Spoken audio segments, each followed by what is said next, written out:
Hi friends, you might be knowing RFI, RFP and RFQ, but do you know the exact role of these documents?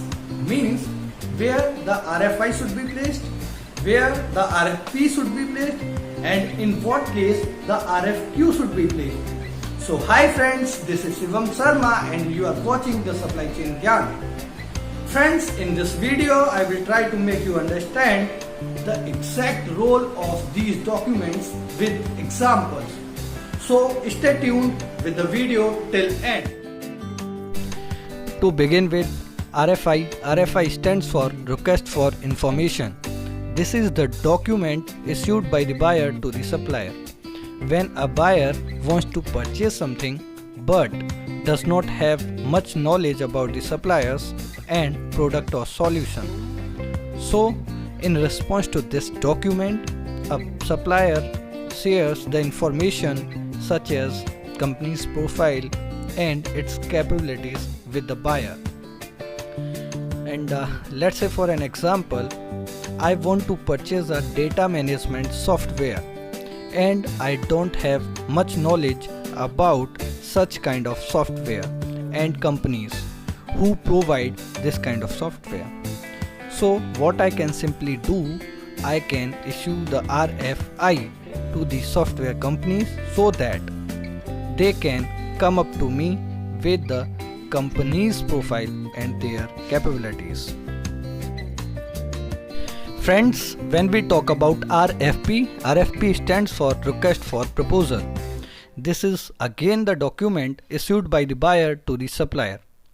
When a buyer has a somewhat information about the suppliers and their products or solutions and now wants to have a complete information about the product portfolio, price and roadmap to deliver the solution.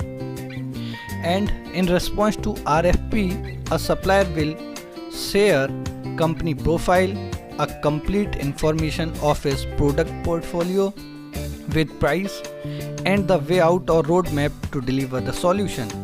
Also, supplier can share his experience, capabilities and strength, etc. For example, for the data management software, I know some of the companies but don't have the clear picture about their solutions and price. So here, to get the clear picture about their solution and price, I can issue the RFP to them.